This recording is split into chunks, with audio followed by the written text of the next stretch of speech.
Hello everybody! I hope you're ready to make a cute little mug rug. I called it the townhouse. Hello everybody!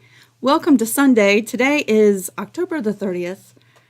Welcome to the mug rug tutorial that we do once a month in the evening.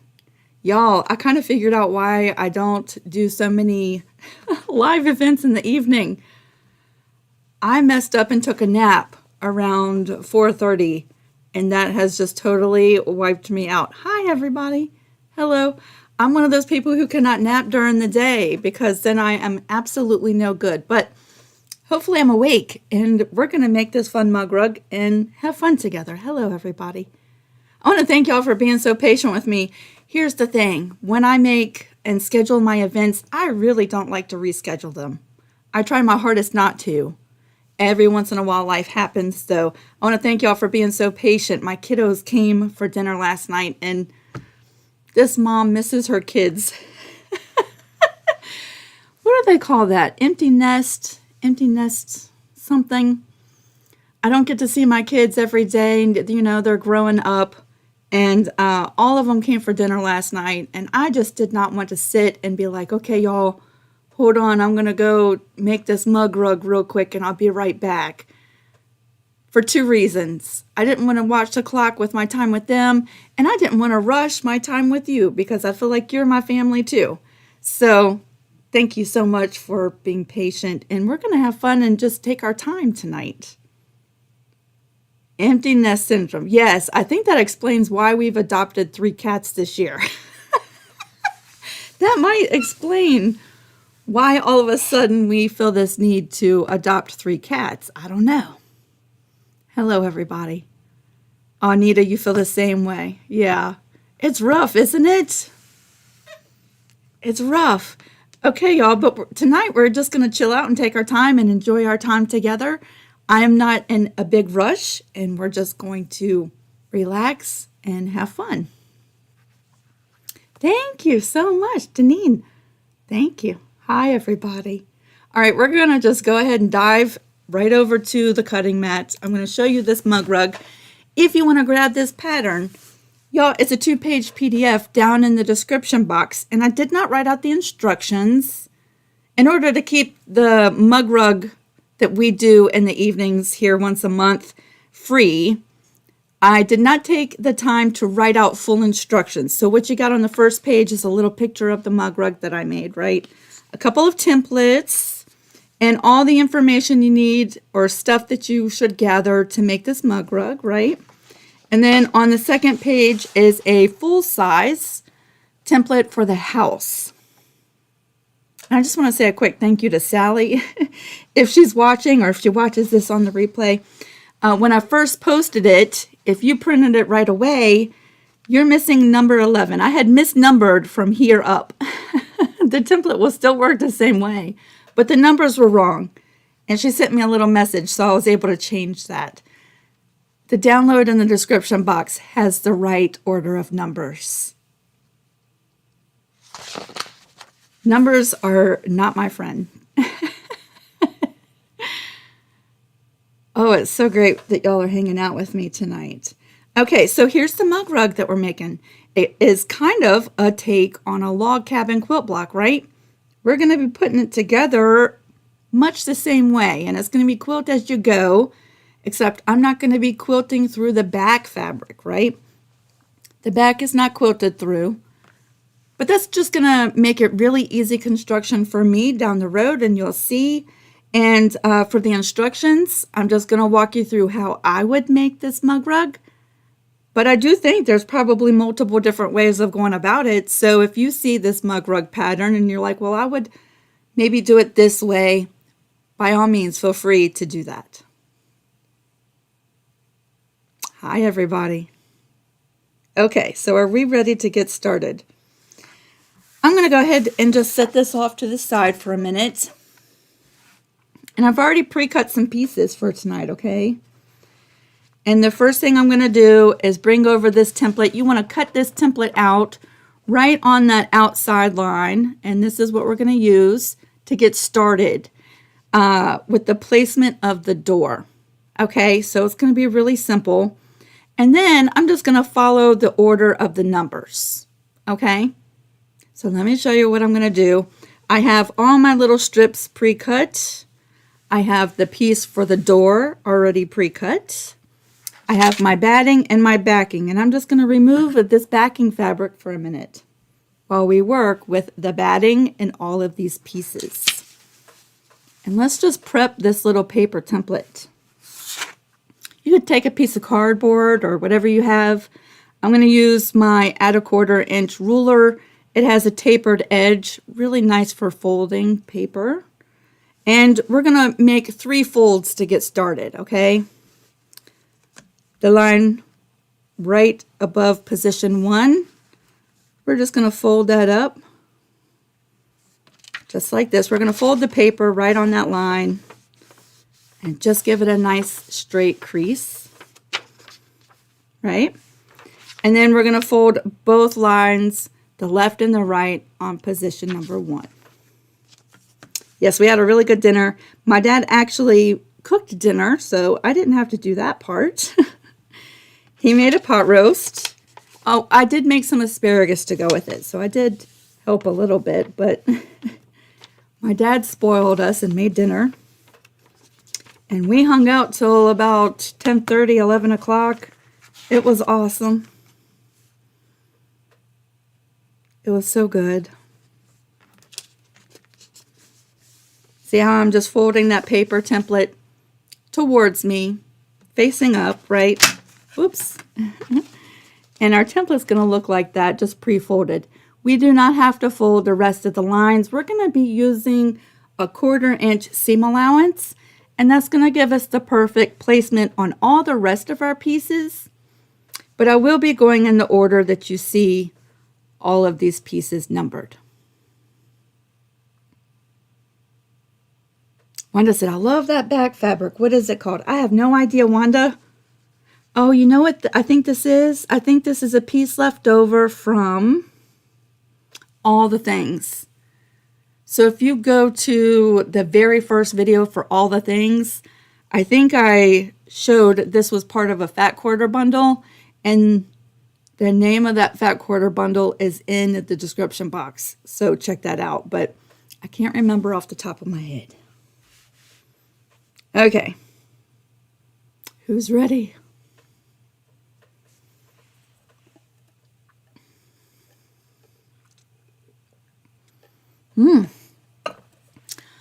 All right, so let's bring over my batting.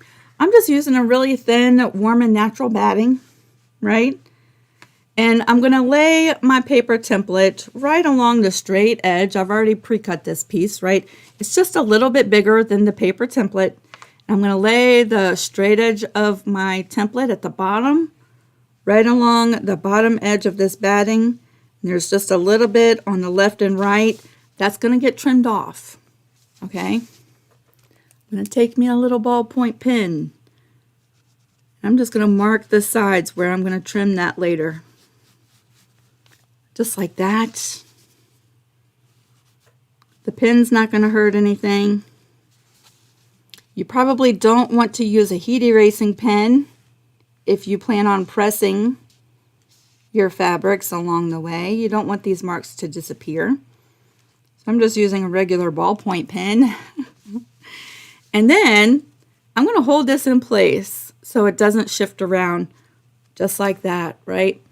And the reason why we pre-folded the positions around number 1 is I'm going to fold it right on the line like that and make myself a little mark. And then I'm going to open it back up, fold it over like this, and make myself a mark. And then one more on the left side. This is going to give us the perfect placement for our door, right?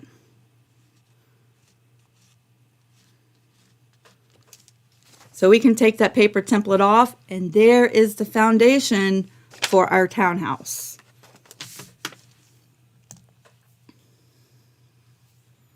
Thank you so much to my moderators. Thank y'all so much for keeping an eye on the chat. So here's our door fabric. It should just be about 1/4 of an inch bigger on all sides of these lines. So when we place it right lined up to the bottom of the batting, it is going to extend beyond these lines. See that line right there? About 1/4 of an inch right above that line, and same with the left and the right sides. And that's where we're going to start tonight. Now I have a whole bunch of strips cut. I have some green ones. Let's sort these out by colors so I have some kind of idea, my color scheme I'm going to use tonight. I have some dark blues and blacks. I have some greens. I just cut a whole bunch of strips.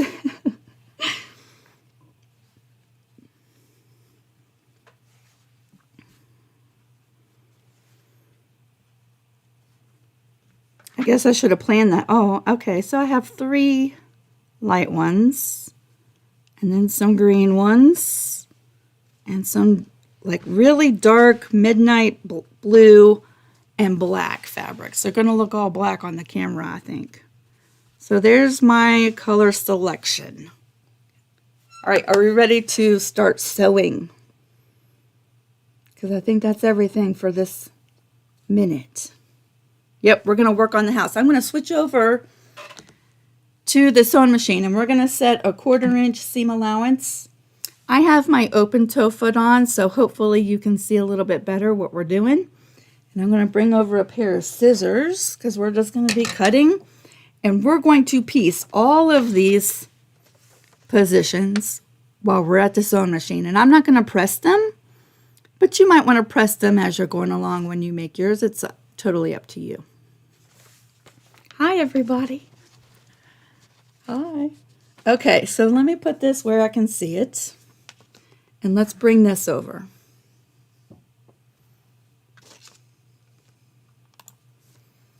Okie doke. You could put a pin in here. You could glue baste your door so it doesn't shift. The Warm and Natural kind of holds the fabric in place, so I'm not going to do anything. I'm just going to lay it right there in place. And we're going to start with position number 2, which is on the left side of the door. So when I'm working on the left side, I'm going to turn it around like this. I'm going to start sewing from the bottom. 1/4 inch seam allowance. And then let's bring in our fabric for position number 2. And all I'm going to do is line it up right at the bottom, like that. And I'll take my pair of scissors as we go along and just start trimming these pieces. They don't have to be perfect.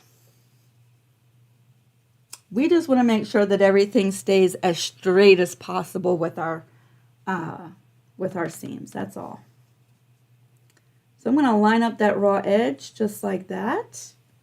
And we're going to sew from edge to edge with the 1/4 inch seam allowance.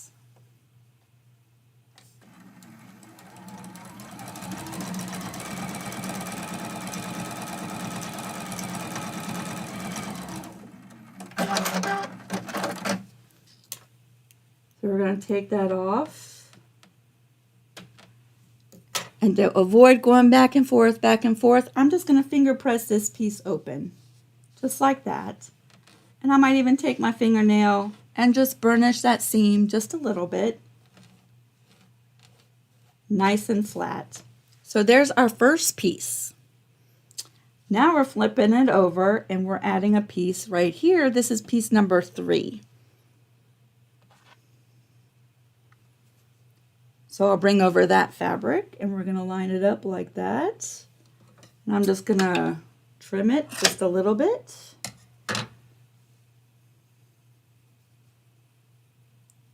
Line up those fabrics. And we're sewing that seam with a 1/4 inch seam allowance.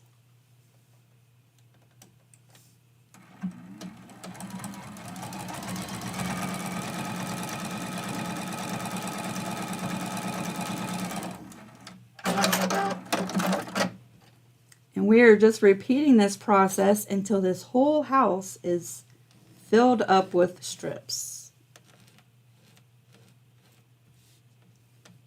So there's piece number 3. Piece number 4 goes right on the top from this edge to that edge. So we're going to flip it around just like that. And I'm going to match it up to the straight edge of the door. Straight across just like that. And I'm going to just trim a little bit off.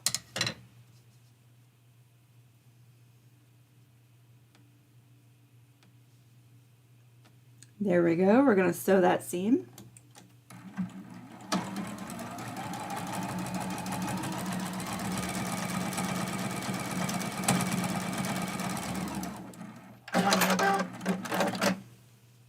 And we're going to flip that one up.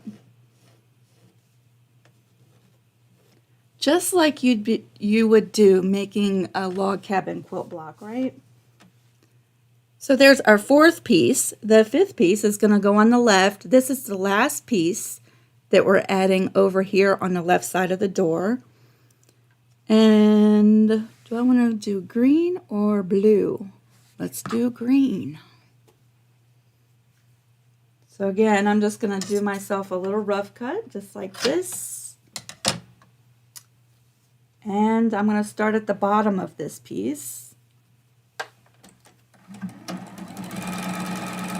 I start with a little leader because my machine doesn't like starting the seam right at the edge of anything. So that leader is really going to help me.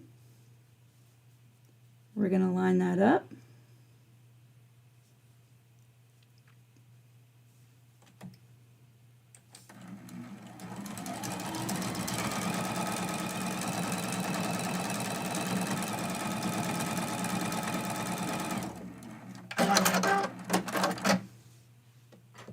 Trim off that little leader, and we're going to open up this piece of fabric.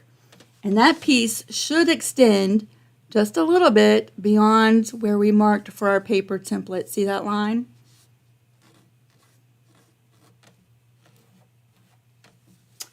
And now we're coming and we're going to be working on the right side of the door next. This is piece number 6. Linda said, I just opened the computer and there you are. Here I am. All right, so we're going to sew on piece number 6.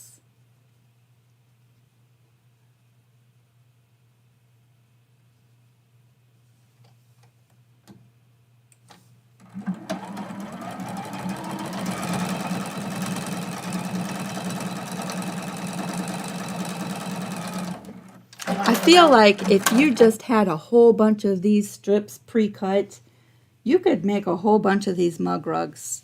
And what perfect time, you know, you have plenty of time before Christmas to make a whole bunch of them. For Christmas presents, you could embroider someone's monogram on here. Wouldn't that be cute? So there's our 6th piece. Our 7th piece is going to go from edge to edge right above. So let's bring in that fabric.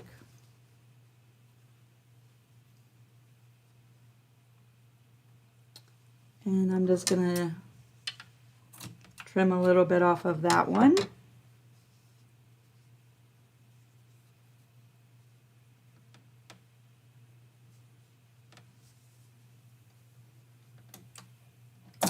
Let me start with a little leader right there.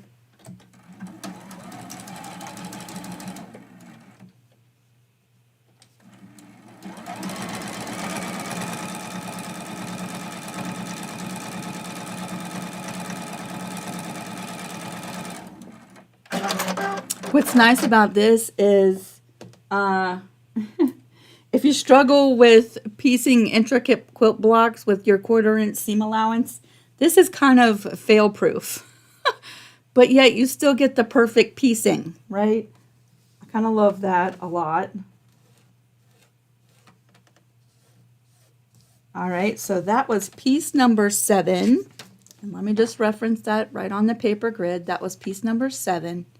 So next we're going to be adding 8 and 9. So both of these last right side pieces of the door. Let me use this one. This one's got some red in it. That will be pretty.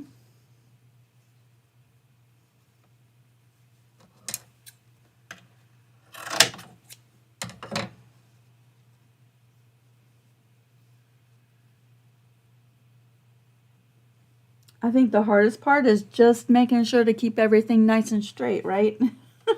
That's the hardest part.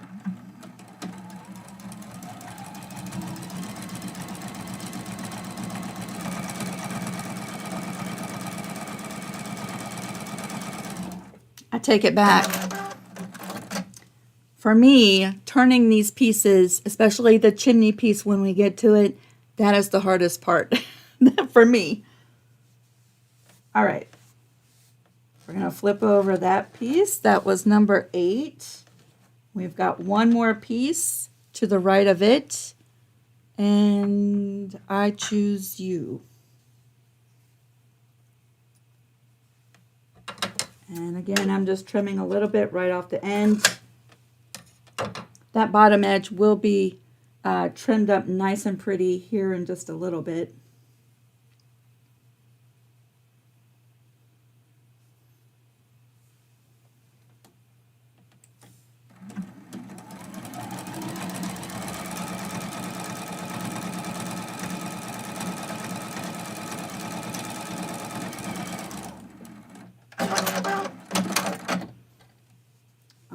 And that piece should just pass the right side marking that we did for the house, right?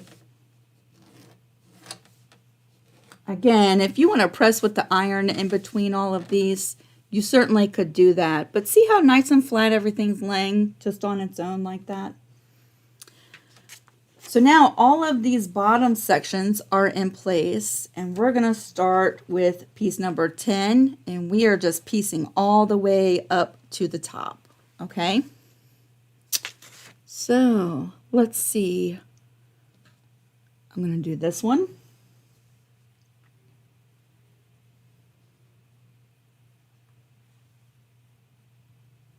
I'm going to start with a little leader.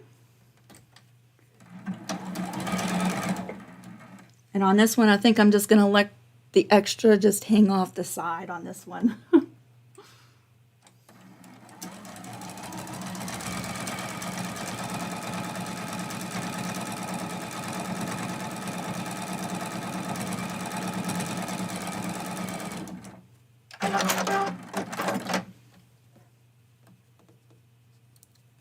All right, we're going to flip that one up and do a little finger press. This is one of those projects that are impressive because it looks way harder than it actually is, right?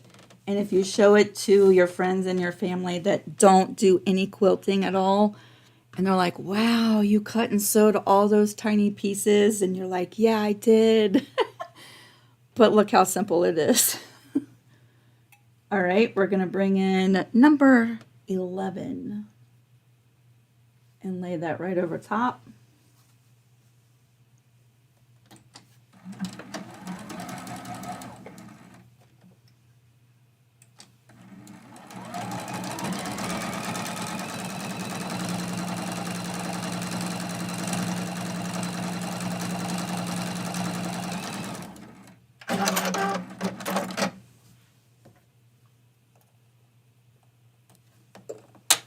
And we're going to flip that one over.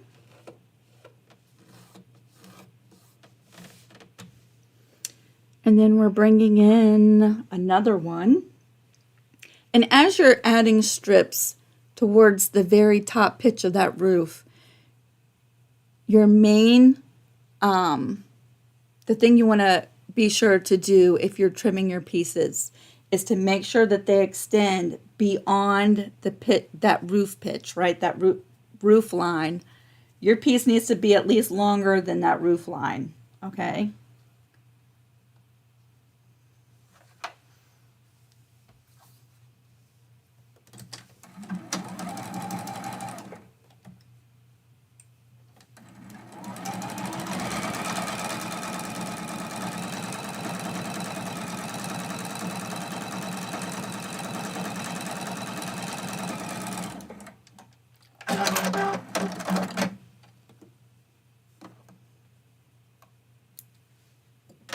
going to flip that one up.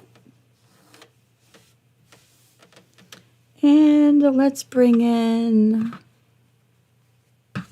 this one.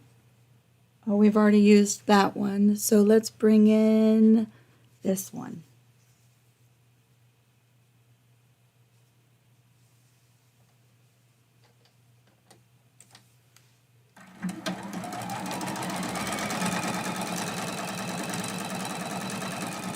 You'll notice I'm not going to sew all the way to the edge on this one like I did the previous ones because that line is a little bit shorter than at the edge. I just want to make sure that my seam, when I sew, is past that line of the roof.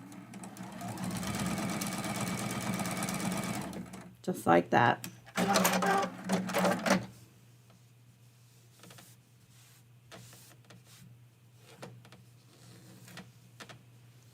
And then let's bring in this one.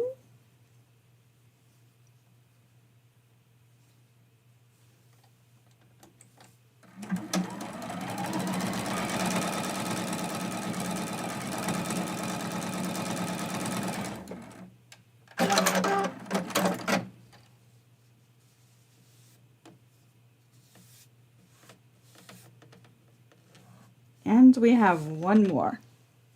Let's bring in this one. I feel like I could cut that one off a little bit. There we go.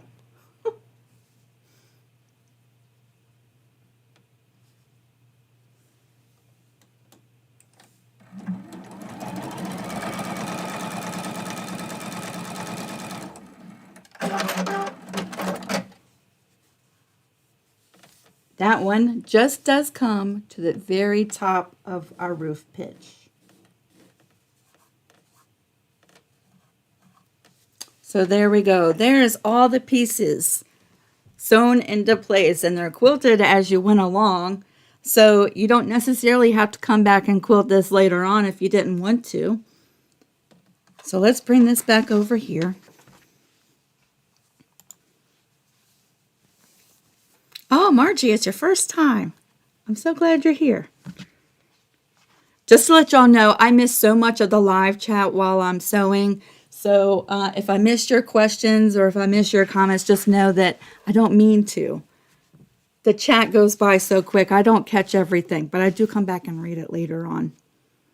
So now we have this top that kind of looks disarrayed at this moment, right? I'm going to show you how quickly I'm going to just trim this up using my paper template, okay? So we have pre-folded position number 1, right? So we have a fold mark here and here. I'm going to line that up. It should be exactly the same as these two seams right here at the bottom. Just going to line that up. See that? You might not see it because of the lighting. Just going to line that up just like this. Nice and straight right across there. I'm going to use this paper template as a guide to trim everything else away. Okay, so I'm going to bring in a ruler and a rotary cutter and make this really quick, but I am going to stand up. I have a little bit of better control if I stand up.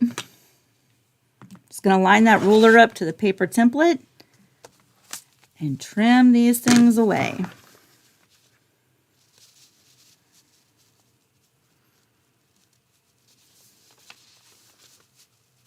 Like that. There we go.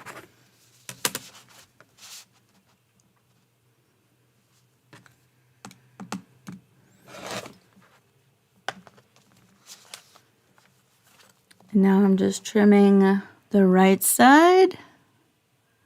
Sorry, my head's going to be right in your way. So there's a nice clean edge there. Let me turn this so that I can do these two edges.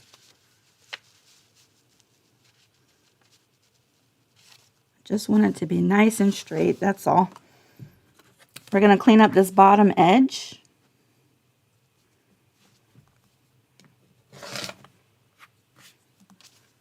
And then the right side of the house.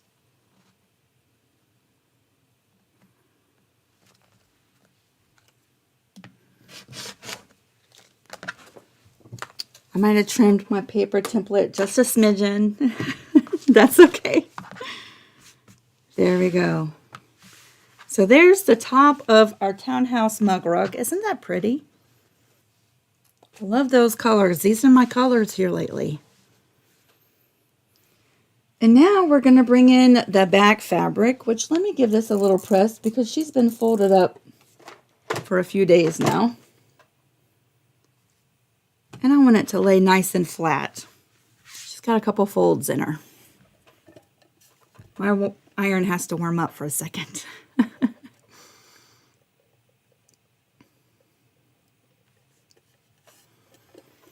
Oh, Terry said, I see a house for every season. Wouldn't that be so sweet? You could have 12 different houses for 12 different months. Wouldn't that be cute? All right. Let me just press this flat because she is all folded up.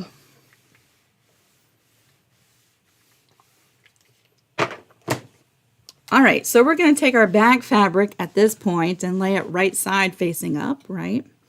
We're going to take our house that we just made the front of it, and we're going to lay it right down over top. You could throw some pins in there if you want. Let's go ahead and do that.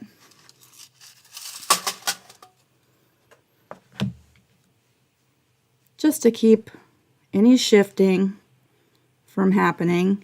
And at this point, we're going to sew. I'm going to use a 1/4 inch seam allowance. You could use less than that if you want to. And we're going to make sure we leave a good size opening to turn this. I'm going to leave an opening either here or here. And let me just explain why I'm choosing that.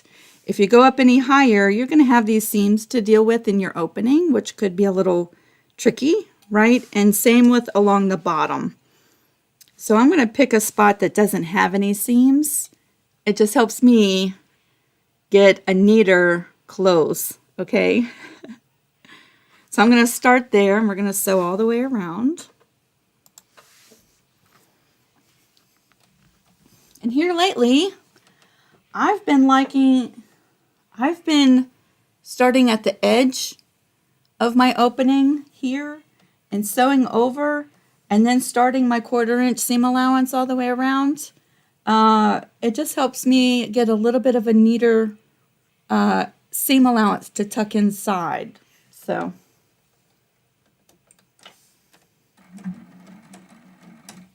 I'm just eyeballing it, but I'm going to come over about 1/4 inch, just like that, from the edge. And now I'm just sewing that 1/4 inch seam allowance all the way around. You could stop and pivot, but I just sew right off the edge and then flip it around.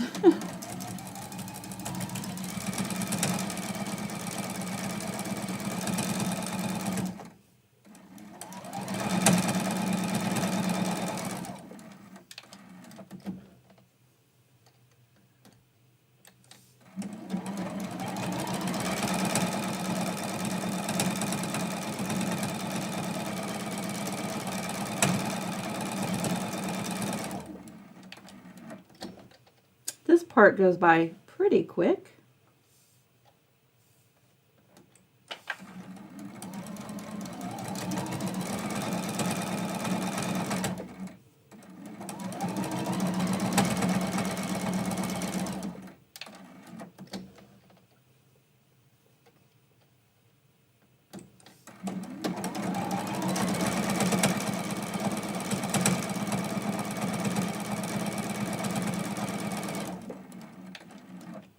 And we're back on the side we started, and I just want to stop right about here and leave myself that opening right there.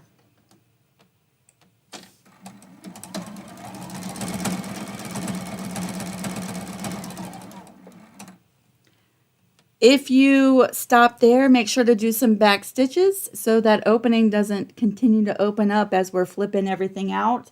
Here lately, I've just been pivoting and sewing right off the edge. And I'll even do a back stitch there just to lock that. But that's what I've been doing here lately. I've been trying all kinds of things to get a neater closure because that's usually the messiest part of my projects.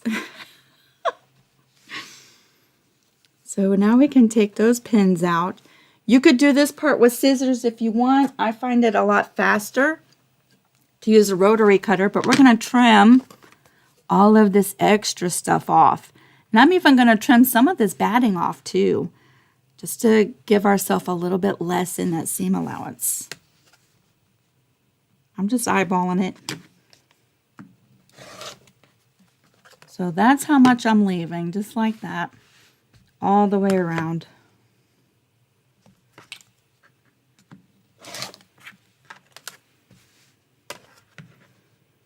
We don't want to go too close.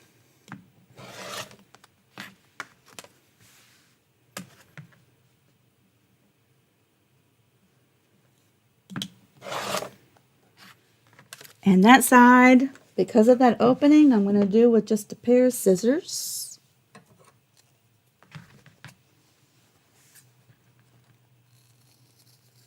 Have a little bit more control with those scissors and that opening there.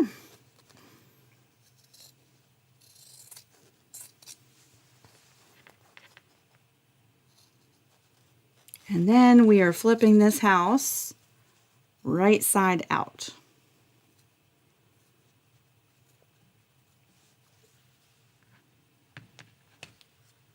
My scissors got jammed.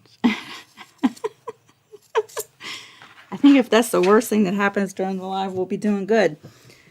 All right, so we're going to reach in between the front and the back, and we're just going to pull this right on out.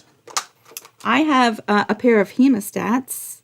I don't know if these are the ones that Sally sent me or if these are the ones that Harlan got me, but these are really helpful. I'm just going to reach right on in and grab a section and start turning this right side out.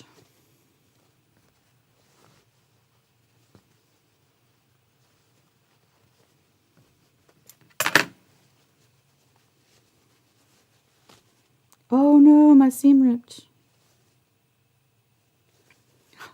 My seam ripped. That's okay.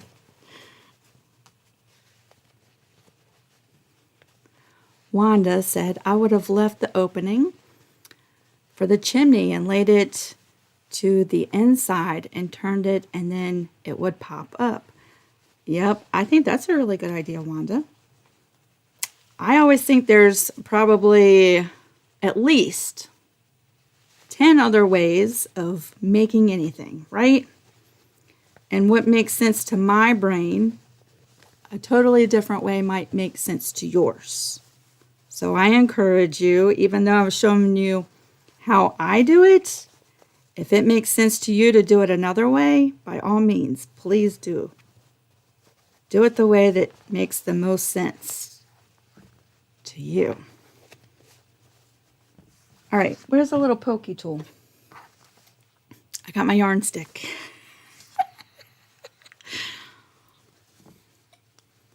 It's a knitting needle. Years ago, I made a video making some paper beads, and I used this little yarn stick. I called it a yarn stick. Y'all, when you're making videos and stuff, I mean, I know I can't be the only one. Or you know how you're trying to tell somebody something and just words, you know the words, but they just escape your mind, right? I was doing that video and I could not, for the life of me, think what this was, and I called it a yarn stick. I have so many comments on that video. It's not a yarn stick. Forever, though, to me, it will now be called a yarn stick. All right, so there it is, right side out.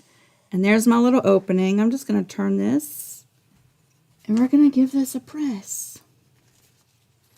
We still have the roof and the chimney to do, but those go by pretty quick. Let's move this over a little bit. I'm going to just turn that opening right in there. Work it with my hands like this. Get that fabric to fold in there. And then we're going to press it.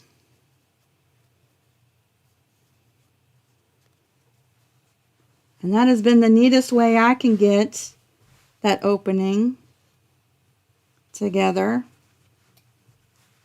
Is like that. Let's give that a good press. And I'll even use a little steam where that opening is.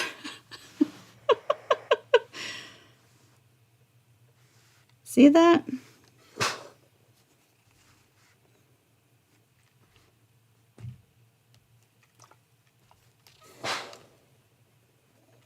Okie doke. So there's the body of our house, right? And I'm just going to let that sit for a minute. Because now we're going to go to the roof.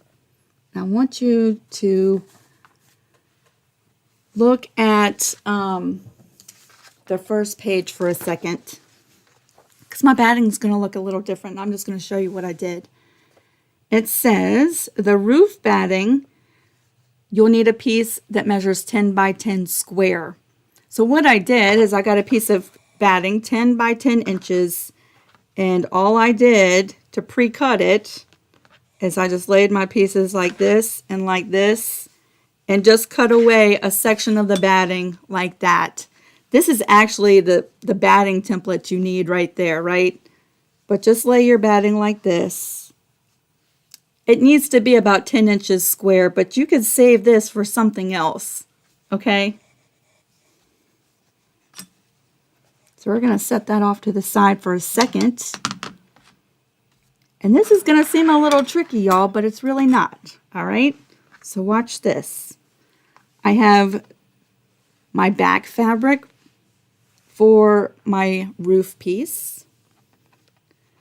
And I have my front fabrics for my roof piece. We're going to do a miter join.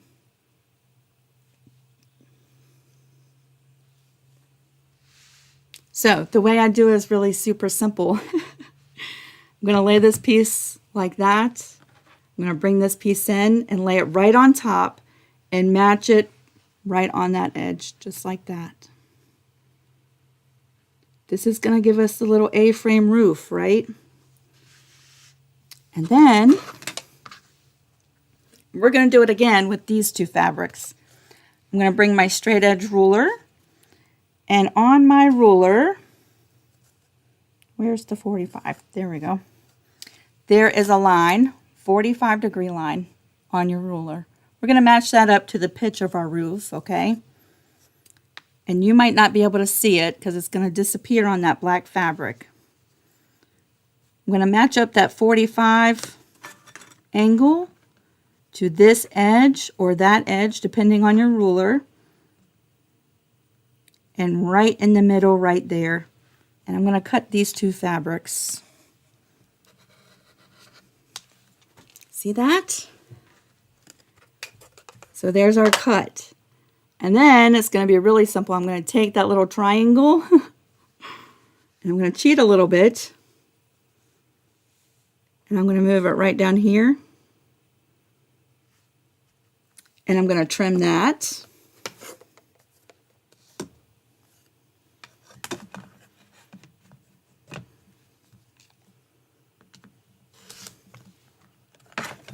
So there's that roof piece, right? And then I'm going to take it and I'm going to flip it around and we're going to trim off this section.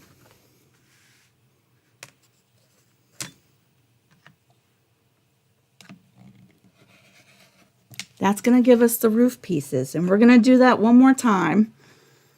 And if you're making this on the replay, you can come back and watch it over if you need to. But watch this. Now, this piece is going to flip over and we're going to sew that seam right there. So I'm going to move these over to the sewing machine. We're going to do that one more time.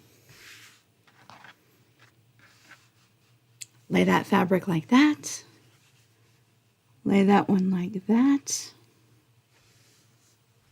And we're cutting.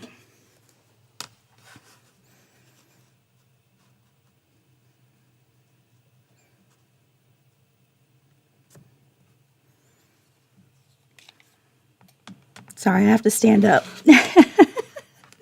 There we go, at least for that part. I take that little triangle and put it in this corner and trim. I think I need a new blade. There we go. And then we're going to put it over in this corner.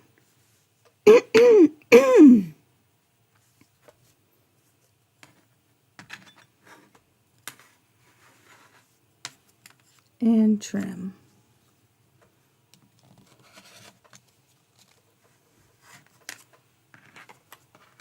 And there's the other two roof pieces. Then we're just going to flip the right one over and line them up just like that, and we're sewing that seam right there. That's going to give us a little A-frame roof. So let's bring that to the sewing machine.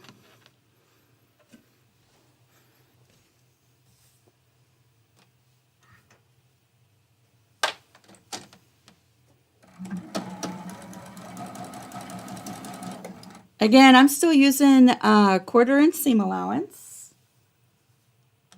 We're going to line these up.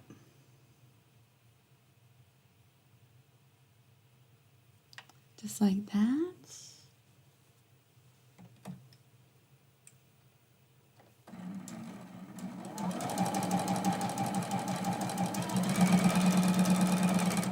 And then we're going to line these up. And we're going to sew those.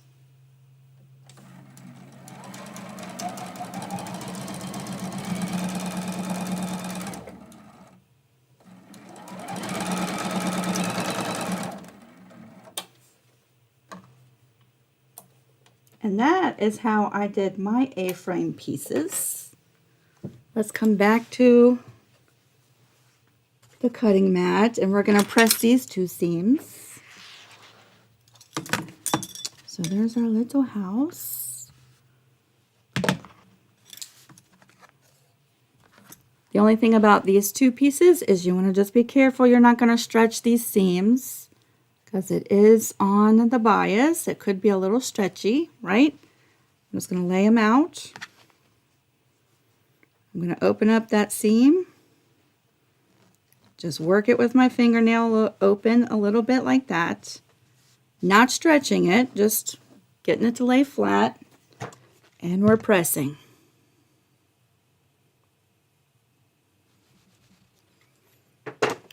And then we're going to do the same thing with the other set.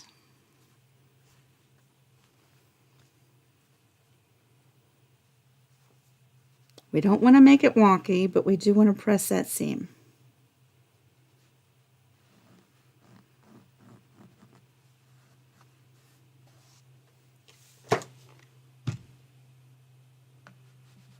Like that. Okie doke. So now we're going to bring in our batting piece, right? We're going to lay that down. And then we're going to lay down, I guess it doesn't matter which one you lay down. You'll be able to flip it around either way. This is the fabric I'm actually using for the back. We're going to lay it just like that. And then we're going to match this one up with the pretty side facing down.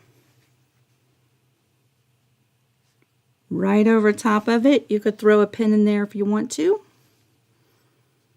just to keep it lined up.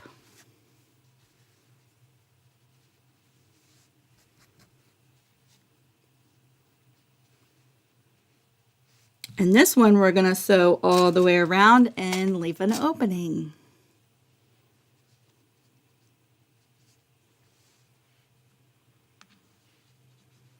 So let's go do that. And I did on my original sew with a 1/4 inch seam allowance again. You don't have to use that much of a seam allowance if you want to use less of one.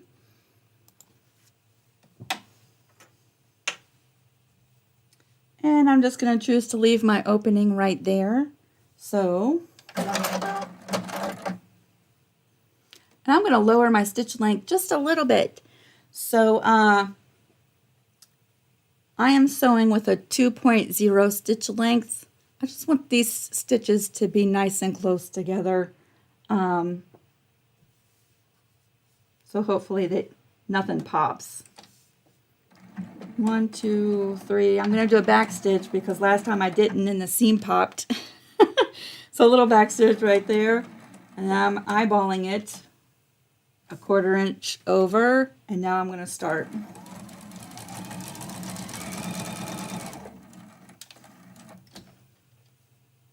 And just like with the house, you could eyeball that 1/4 inch and pivot if you want to. I just sew right off the edge.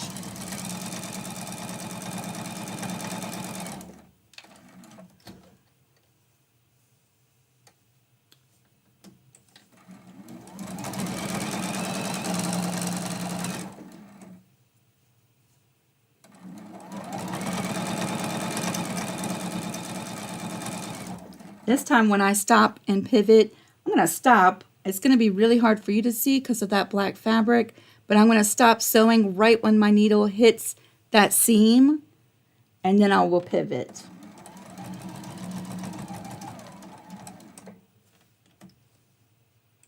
There we go.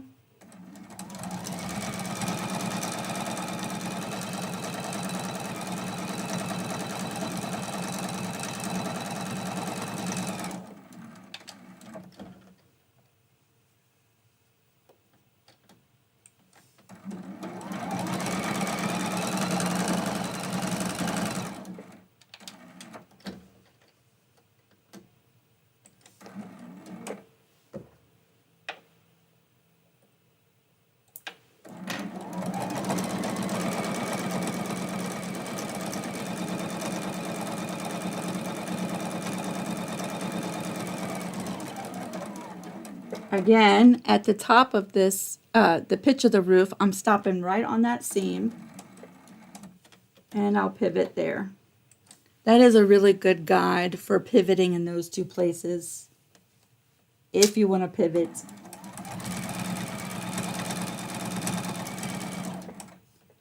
And again, I'm going to leave myself, what is that, 1.5 inches, 2 inches opening, and I'm going to sew right off the edge.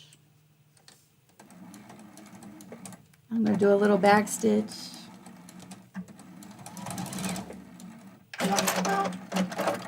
There we go. Let's go remove all of this stuff.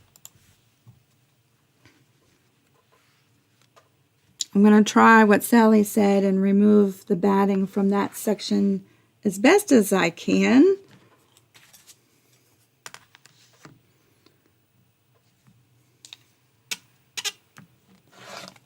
So there's that. I'm going to try to trim the parts I can with a rotary cutter because for me that's just faster. But this part I'm going to cut out with a pair of scissors. I don't want to make any slips with my ruler because I didn't bring up any backup pieces in case I messed up. All right, so let's trim this section by hand. And that really only just takes a second anyway. But I have a little bit better control on this inside portion.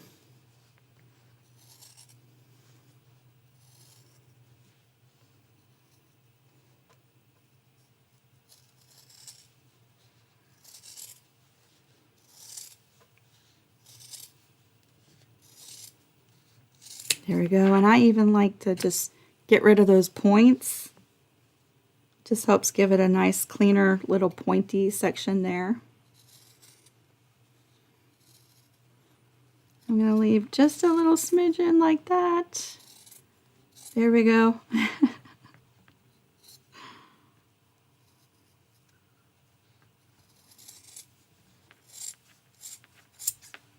And trim off that little point right there.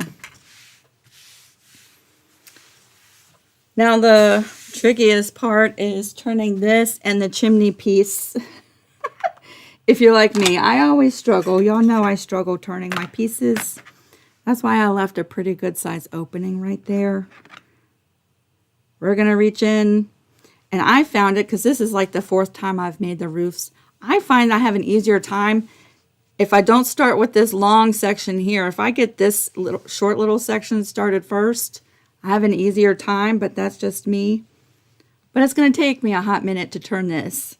So if you need a potty break or your drink is getting low, now's the time to go do those things. It's going to take me a second.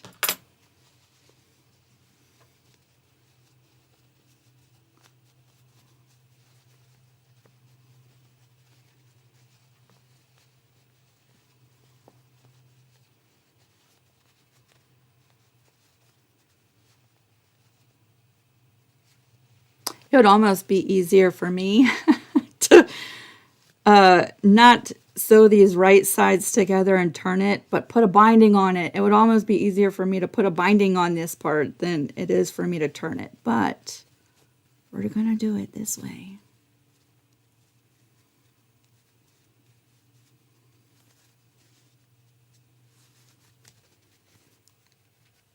Sometimes I go back and forth. Let's see. Let me reach in here and see if I can grab any of that stuff. Back and forth between these little grabbers, and I reach in and grab some stuff and pull it. And then I use my yarn stick and poking from the inside. And usually right about this part, because this is like the fourth one I've done, right around now I start getting anxious because we're almost done. And I can't wait to see what it's going to look like, so I get really impatient at this part. But I try not to be.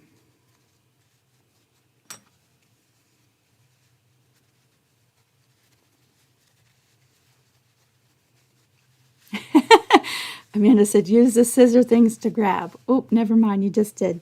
Yeah, I go back and forth. I push some stuff, and then I grab from the inside. It's this little A joint, that little miter joint that you're just working around. But once it starts to come out, you'll see it goes by pretty quick after that. But I struggle turning the easiest, like pin cushions. Simple square pin cushions. I struggle with turning, so you might actually enjoy this part.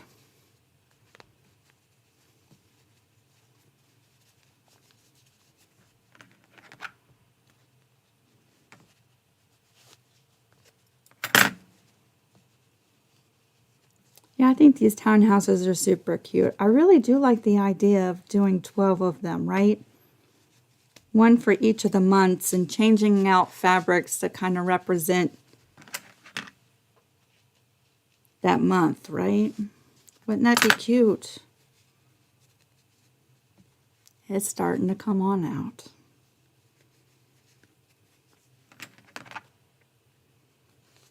There we go. Now I'm going to take my yarn stick and push it in, and we're going to just carefully, I like the yarn stick because look how long it is, but the tip of it is not really pointy. I mean, it's a little pointy, but it's not super sharp pointy, but it's really long. I have a good little stiletto I turn smaller things with that has a ball point that I got from the Dollar Tree, but this is a little bit longer. And we're just working that. You can do it. Go on. Finish coming out. There we go. Sometimes it works better if you talk to it. I cannot be the only one who talks to myself when I'm by myself. There we go. I probably could have trimmed that a little bit more too. All right, let's poke out the top of this A-frame roof. Just a little bit. There we go. And then, oh, the short side. Let's get the short side.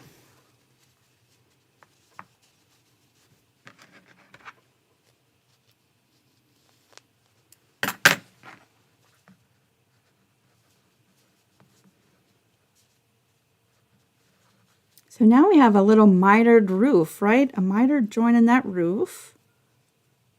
And that wasn't hard, right? There we go. Let's flatten this all out and take a look and see how that looks. Just going to work that opening in there.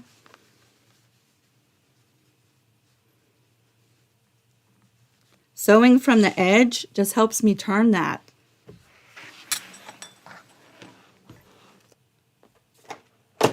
Heat up that iron, and then we're going to flatten this all out. I feel like that point could be a little bit better. Let me reach back in while the iron is heating back up and see if I can't poke this out just a little bit more. A little bit.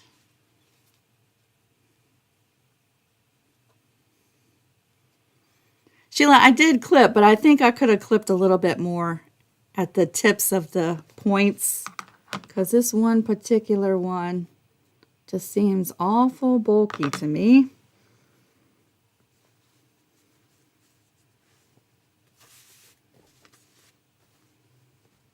And now let's lay it back out. Fold that fabric right in that opening.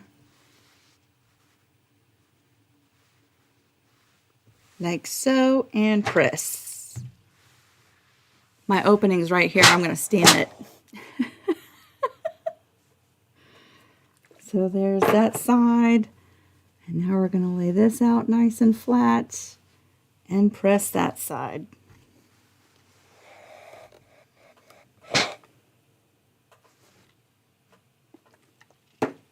And there is our little roof, and we're going to just lay that off to the side, okay? We have one more piece, and that's the chimney, and the template for the chimney is on the front, and I went ahead and cut that out right on the line. So here's what I have. I have a piece of batting and some strings. I have my back fabric, which I need to press. I'm going to lay that right down here. And then I have the front fabric. Okay, that's going to be the front of my chimney. I'm going to lay that right side down on top. And then I have my chimney piece. Well, I want my chimney piece to be joined like this, right? So this is the right side of the template. I know that because I didn't cut it out exactly on the lines. We're going to flip it over. And I'm going to put it on my template like this. You could pin it there if you need to. We're going to take this to the sewing machine and we're going to sew all the way around. We're going to leave a little tiny opening. If you don't like turning this piece, you might want to do it the way Wanda suggested a little bit ago. All right, so I think I want my opening to be on this biggest side so I can have a little bit bigger of an opening, right?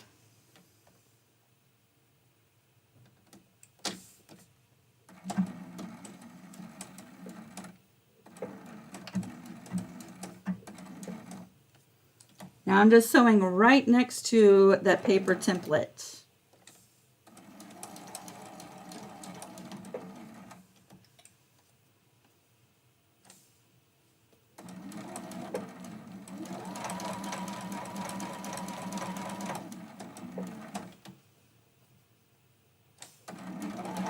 And that's just really a guide for the shape, right?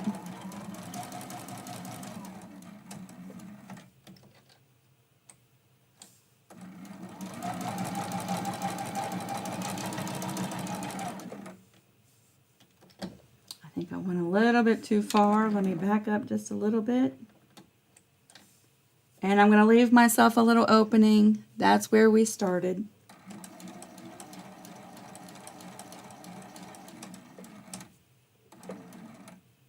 And that's good.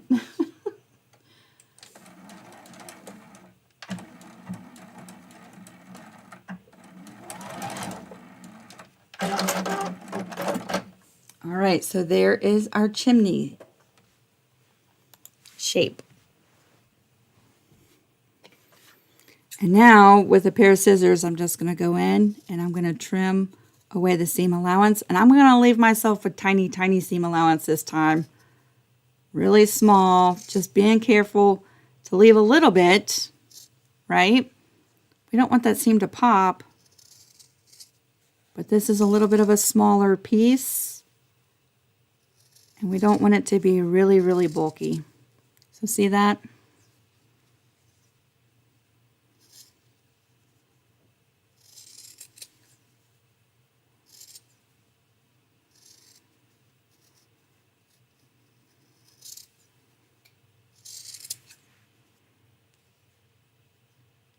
I'm going to trim that little corner, and I think that's good.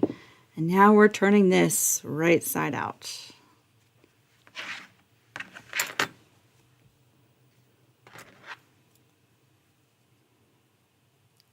Amanda said, I love those scissors. Where'd you get? Those are Pioneer Women's scissors. And one of the kids gave me a little sewing kit for Christmas last year, and they were in that kit. Again, this is going to take me a hot second, so if you need a break, now's the time to take one.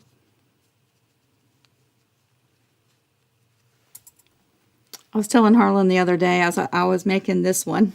It's like, I don't know why I do this to myself. Make patterns that have pieces I have to turn during a live. I've been doing this long enough to know better. I don't know why I do this to myself. Here we go. It's coming out now. You would have think I would have learned my lesson by now.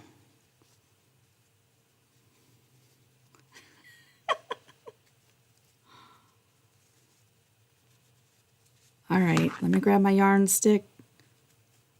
Ooh, talking about yarn. Ooh, was it last Friday? I think it was last Friday because they sent it to me really quick. I ordered some chunky yarn from Lori. It's Lori Holt's chunky yarn. It had been forever since I had made some granny. It's been years since I made granny squares, but I was watching a live, and she had the most gorgeous granny square pillow sitting behind her, and I was like, "Oh, did you make that?" And she's like, "Yeah, this is Lori Holt's." Lori Holt has a tutorial on how she makes her granny square pillows. So I went and watched it, and I ordered like 9 different colors. And it came super fast, so I've been crocheting. And making granny squares. I made a little pillow. It's right behind me. You can't see it too well. It's gorgeous. And it's funny, making the granny squares, I thought I would have completely forgotten how to do it, which I had, but Lori Holt has a great video tutorial on it. And it's like riding a bike. So once I watched the tutorial and messed around a little bit, it all came back pretty quick. All right, so here's my chimney piece, y'all. Let me give that a good little press. Make sure that opening is nice and neat. Press.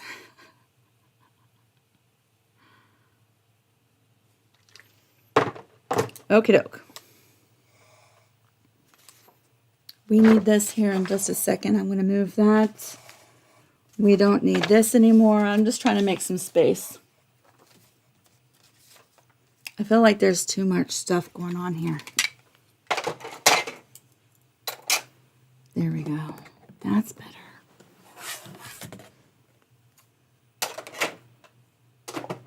All right, so at this point, we have 3 sections, right? We have the house, we have the roof, and we have the chimney.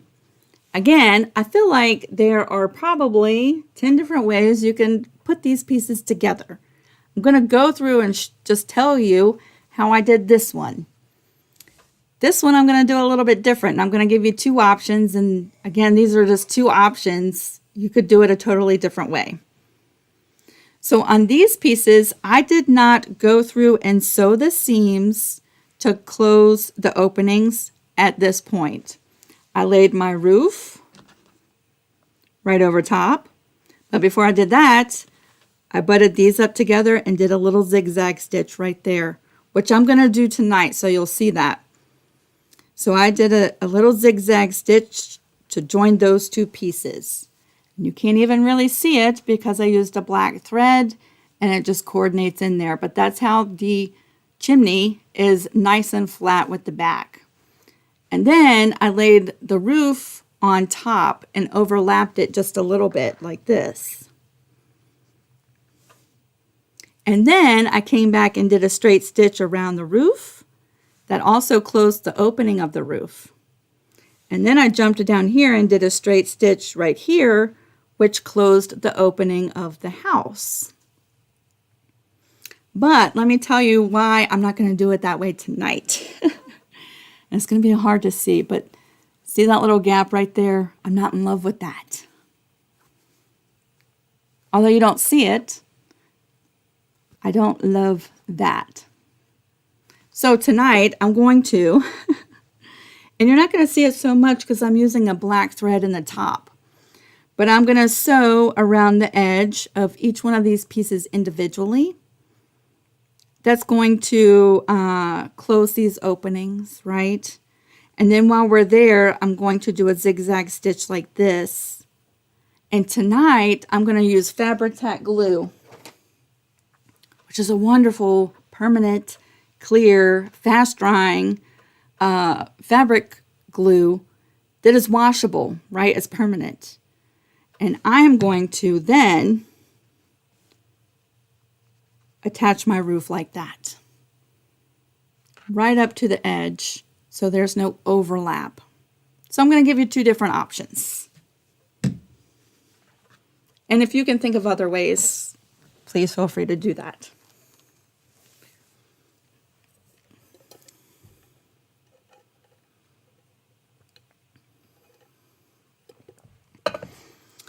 All right, so let's go back to the sewing machine. I think for this, I'm going to switch over because I like to get right up close to the edge. I'm going to switch on over to a zipper foot for a second.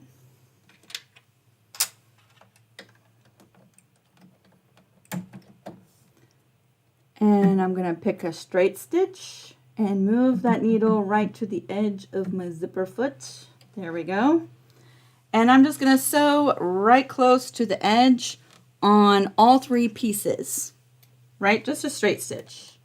What that's going to do is it's going to close the openings that I've left open. If you don't want to do this, I guess you could put a little Fabri-Tac glue in that opening, or you could also hand stitch that opening closed, right?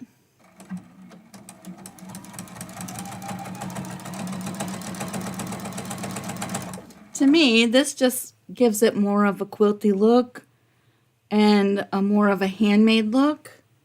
And to me, it looks just a little bit more finished. Even if you hand stitch the opening, you might want to come back and do this straight stitch. You might not.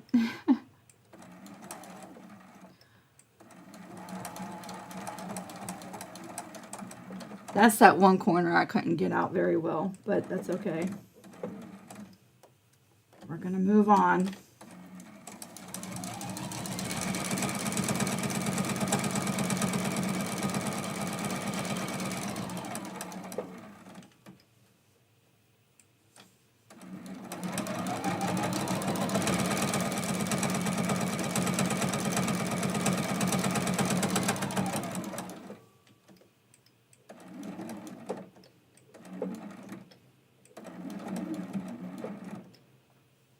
So this is the side with our opening, which again, because of the light, is hard to see.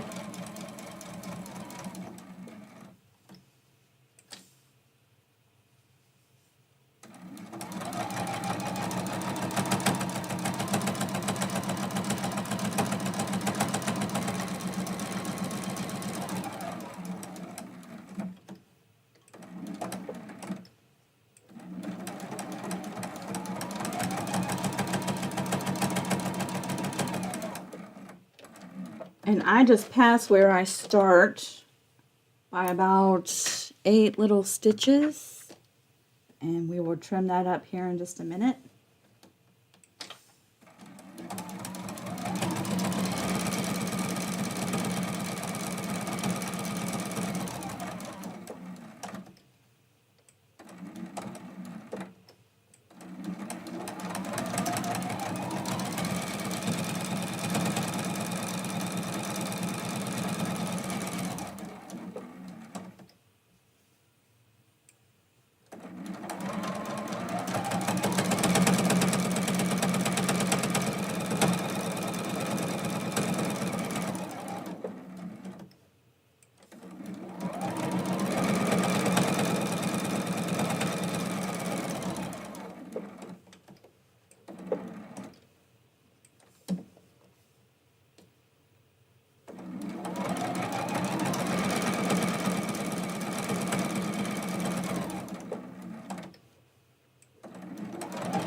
Alright, so there's that, and we just have the little chimney left to do.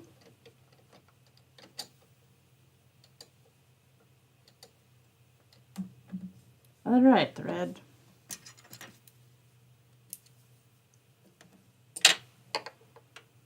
What are you caught on?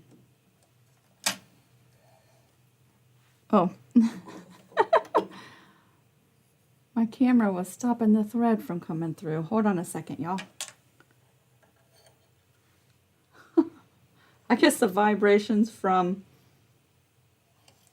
the table moving, the arm of my camera, caught my thread.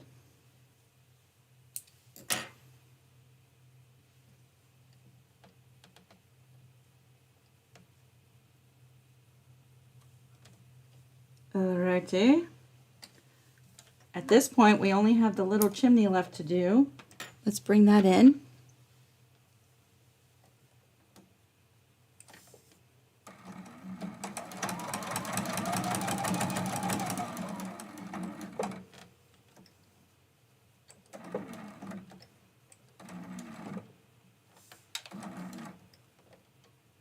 Got a little thickness right in that point.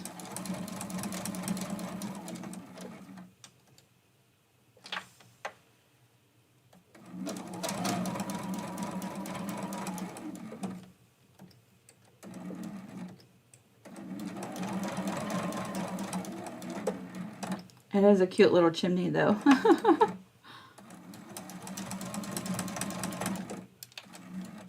Alright.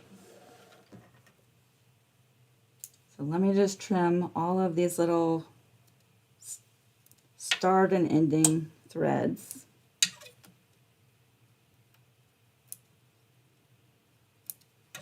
There we go. There's our little chimney. There we go. See that?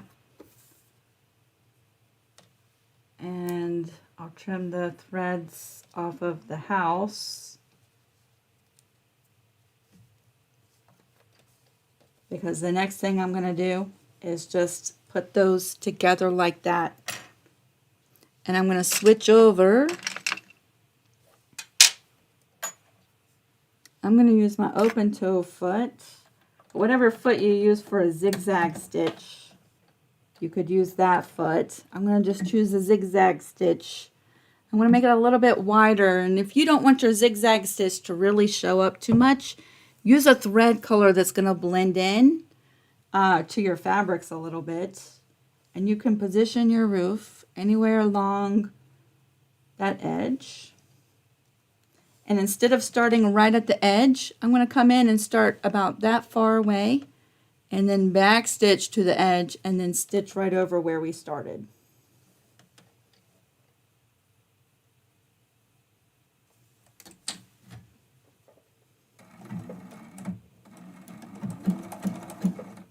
So I took a couple stitches forward. Now I'm going to back all the way up to the edge of that chimney.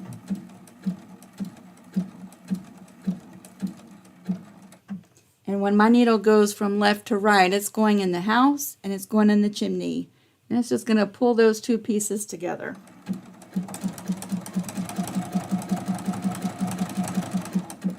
And when I get to the edge here, I'm also going to do one more little back stitch.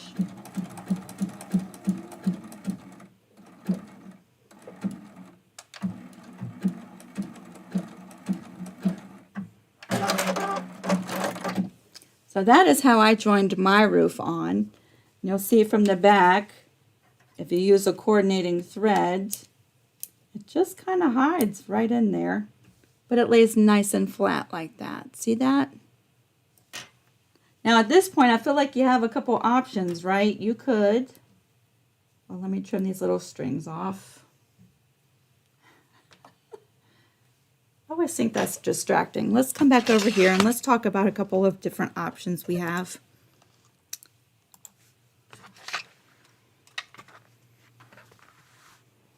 You could have closed your openings the same way I did and join the roof on the house at the same time, just like this one.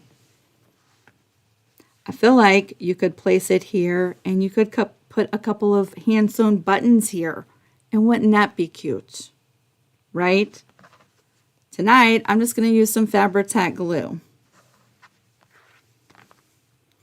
I used fabrics that were the same on all of my back pieces.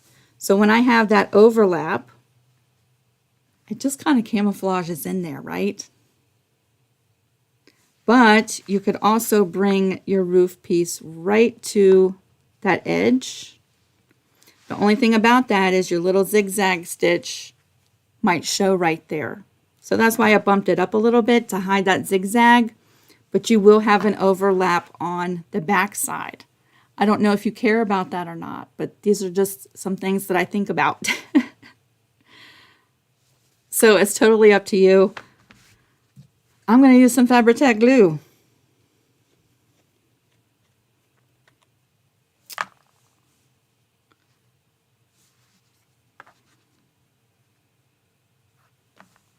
And I'm going to glue it. The awesome thing about this is it dries super fast and clear.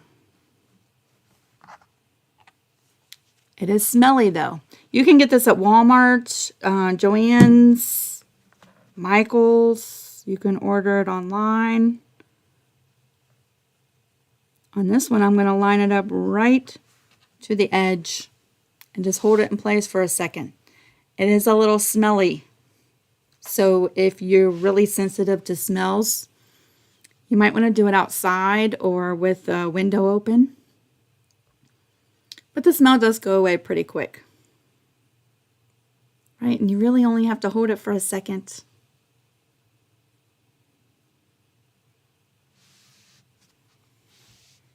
See that?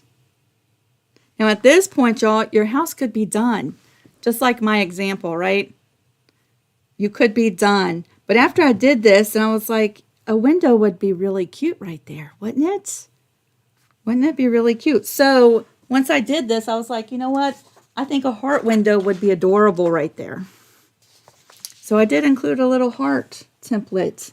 And on this one tonight, I'm going to sew that with you. So here I just have a piece of Heat and Bond Light. Because the heart shape is the same mirror imaged or not, we don't have to flip this over. I'm just going to trace it just like that on some Heat and Bond Light. And I'm going to do a little raw edge heart window on this one with you. And that's going to go by pretty quick.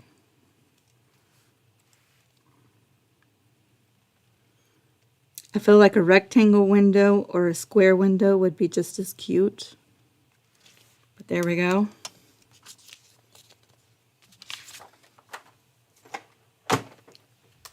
And I'm going to use the same fabric as I did for my door. I think that would be cute.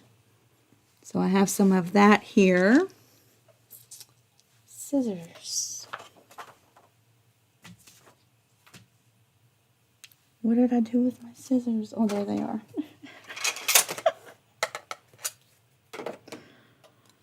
I'm going to trim off some of this away though. But I'm not going to cut it right on the line yet. And if by chance this is your first time ever watching me and your first time ever seeing raw edge applique, this is really simple. most of my applique videos are using this technique, and I go into a lot more details in some of those videos. We're moving along pretty quick on this one. But the Heat and Bond Light has instructions on the package too. But look how easy it is to use this, right? We fuse it to the back side of our fabric. We let it cool off for a second. Philomena, I'm so glad you're here. I'm so glad you were able to join us. And now we can cut right out on the line.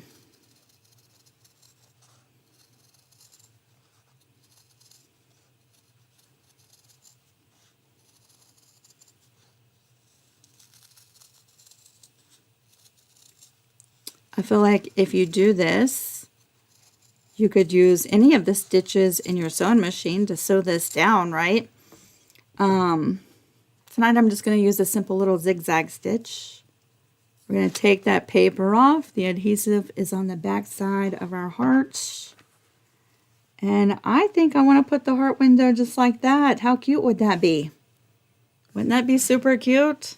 Let's fuse that in place.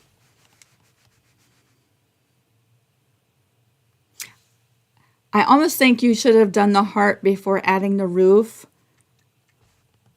But I wasn't sure how high up I wanted to put my roof, if I wanted to align it to the edge or not. And let me just show you the differences in my two houses, right?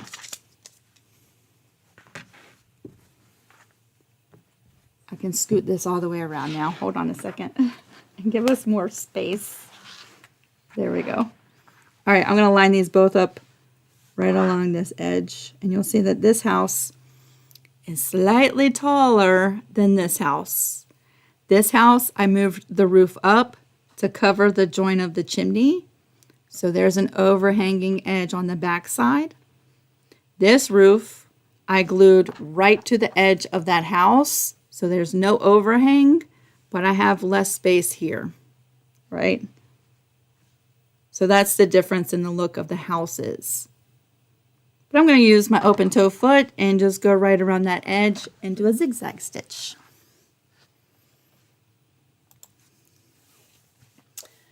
And I have a zigzag stitch selected. I want it to be smaller though. So let me just pull out my little test piece and do a couple little stitches. Oh yeah, I want it smaller than that.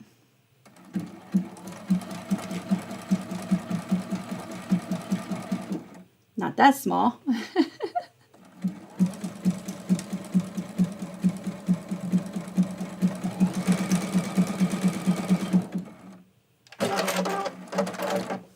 There we go. See that little zigzag stitch? That's what I'm going with. And so on my machine, the settings are 1.8 for the width, and the length is 0.7. Small little zigzag stitch. And we're going to go right around this heart pretty quickly.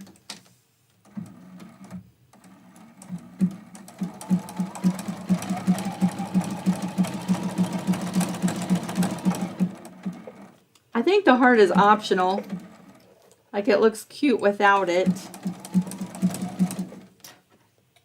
It also looks really cute with it.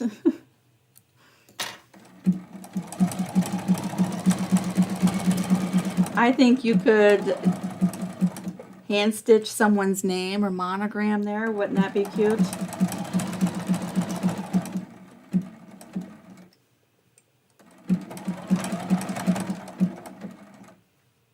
Or if you were doing the 12 months of houses, you could write March, October, November, December in that space. Wouldn't that be cute?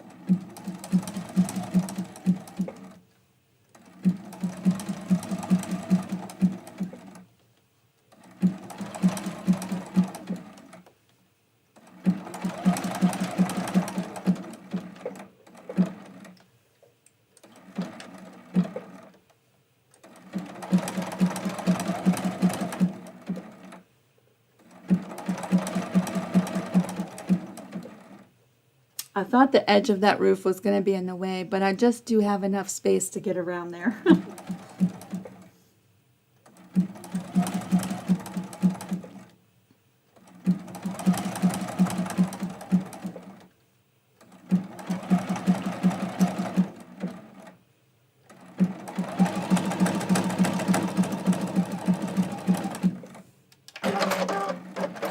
And there we go, y'all. Isn't that super cute? I feel like maybe the lighting is better over here. I don't know.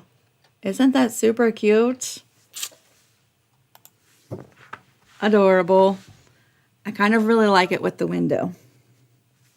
It just kind of fills in that space a little bit more, doesn't it? Pat said, how about making a doghouse with a little bone instead of a heart? That's a good idea. Cheryl said, I love it with the heart. Me too.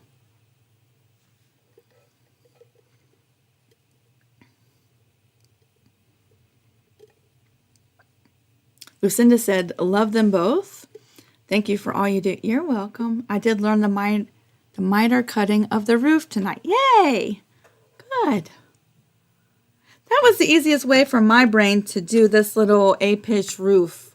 I'm sure there's other ways to do it, but that was the easiest way for my brain to do it.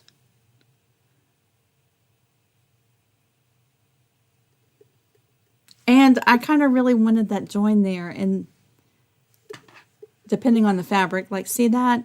I just think that's super cute. And it's really not that hard once you do it the first time, right?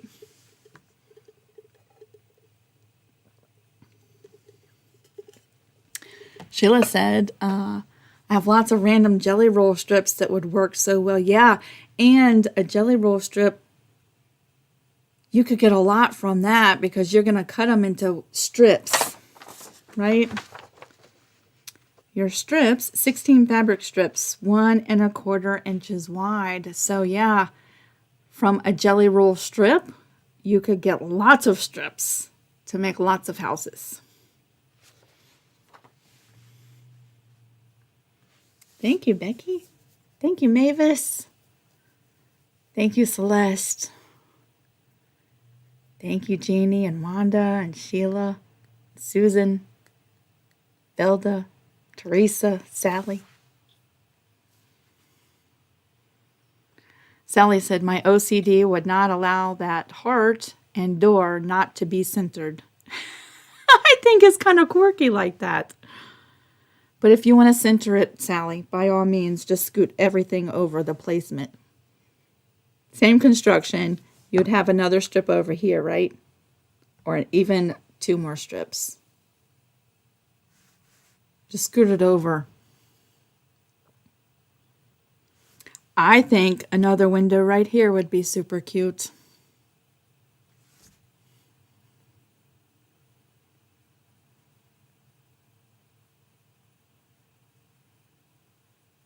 Yeah, Terry said you could fussy cut the door piece with some really cute fabrics. I like that idea. I really do. I hope y'all make lots of these. I hope you have lots of fun. Again, one of the things I like about this is it is using the same concept and method of construction as a log cabin block, right? We're just, the placement's a little bit different.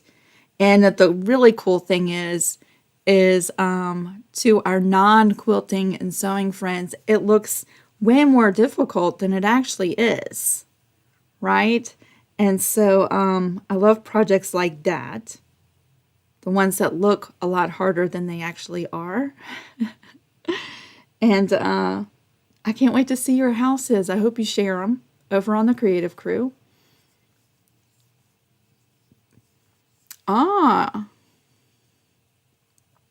Milboro Quilter said, if you used a stiffer interfacing, it could be a Christmas tree ornament.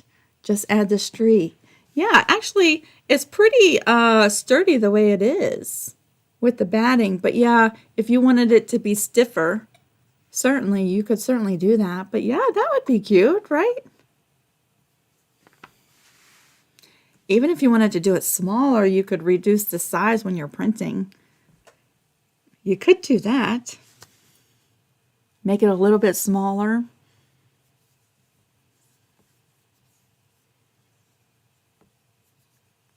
Cola Chase said, can decorate them different for different holiday seasons. Yes. Sheila said you can make them into a banner. See, y'all are so full of good ideas. Deborah said a tiny baby button for a doorknob would be cute. That would.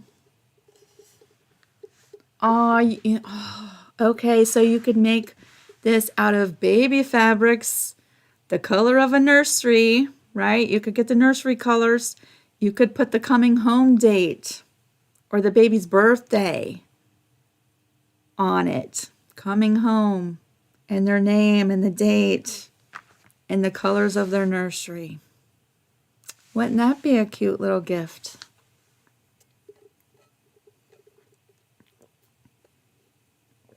Juana said you can make it into a pot holder, like a trivet.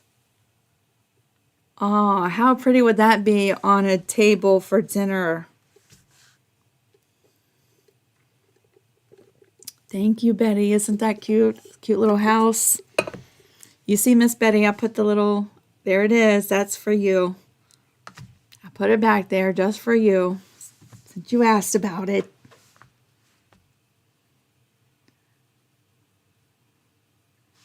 Yes, adorable little houses. And they're so much fun. You know, the projects like this where you don't have to use so much brain power to do them. And you could turn on an audiobook. You could have a show on the TV. You could be watching or listening to someone's live. You could have music in the background and you're not worried so much that you're going to make a mistake with a pattern like this. Do you know what I'm saying? And those are the kinds of projects that, like when I have free time to sew, these kind of projects I love because I can multitask and listen to someone else's live and not worry so much that I'm going to mess up because I don't have to be so exact with my piecing and I still get perfect results. I love that. It's so pretty. So pretty. I do like the roof and the house to match up at the top. Let me just show you this angle. See that? This one has the overhang. See that? I don't know that it matters. You could do it either way. But this one, these two line up at the edge. The back is pretty too, isn't it? There you go. I hope you make lots of them. You got plenty of time to start whipping them out for Christmas. I hope you do. I know lots of y'all have crafting venues that you're going to be selling at. How cute would those be in your booth? Sally said you can go back and glue the other. I might do that just to get rid of that little overhang. Sort of tidy it up a little bit. Let's do that now. I miss a lot of the chit-chat, so I'll come back later on or maybe tomorrow night and read that. I'm just going to add a little bit of Fabri-Tac glue. That's a great idea. I don't so much love that overhang. Not that you see it. You don't. But I don't like the willy-nilly of that little flap there. That'll tighten it up. Fabri-Tac glue, I love it. The only thing is you have to make sure that you put the lid on because it is solvent based. And if you don't put that lid on right, it'll dry up. Or if you're like me, my lid had cracked. And it was a while from times I used it and the cracked lid let air in. So when I went to use it, it was all hard inside there. So I had to buy some more.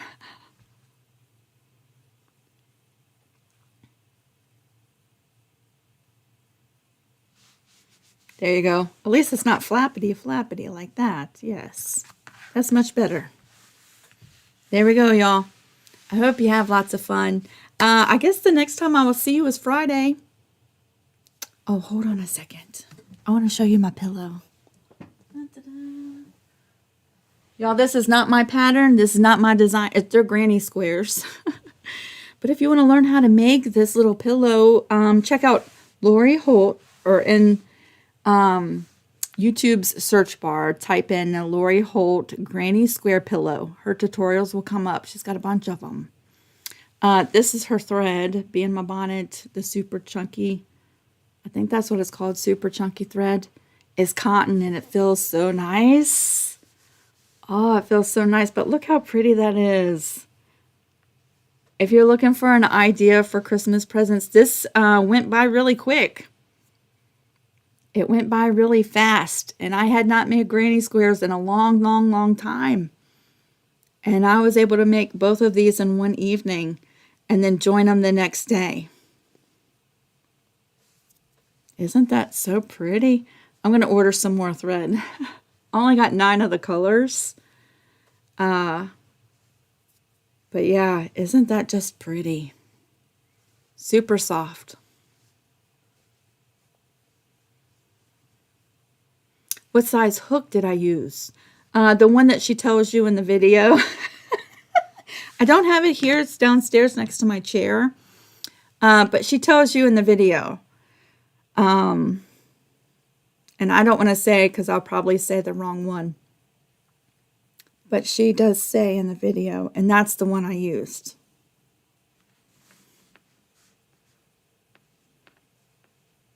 Yeah, I love it. So I am in the process now of making a big one. And I'm about this big. And I've got a couple more rows to go. So it's going to be like a 14-inch pillow. But I'm having a lot of fun. So go check out that video, Lori Holt. What is it stuffed with? So I just cut 2 pieces of fabric. I actually used a black fabric. It just kind of blends in there, right? The same exact size as my granny square. And then sewed around the edges. And I stuffed this one with polyfill and made a little pillow insert, right? Closed the opening. And then put it in there and then finished closing up one of the edges just to seal it in there. So that's what I stuffed it with. But you could stuff it with, what is it, the walnut shells, and make it a pincushion. You could do that, right? You could even make like that size granny square and make that into a pincushion.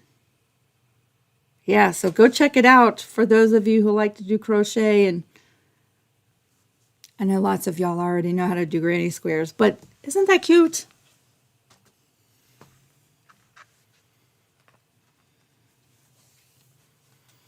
I even went back and I ordered 2 of her pressing, or her, what is it called? Her boards for squaring up her granny squares. They've got a name to them. Hopefully those will be here in a couple of days. All right, everybody. I love you so much. I will see y'all Friday for the 4th week of the 2022 Quilt As You Go Christmas quilt. We're having a lot of fun, and that's at our normal time, 12 noon Eastern Standard Time. Wednesday, the thumbnail will be up for that, so you can grab your pieces and get ready for Friday. Okay? I hope y'all have a fantastic week. Good night, everybody. Make sure to share pictures of your house. We all want to see them. Okay? Bye. Have a fantastic week. I'm off to go pet some cats and go to sleep. Bye, everybody.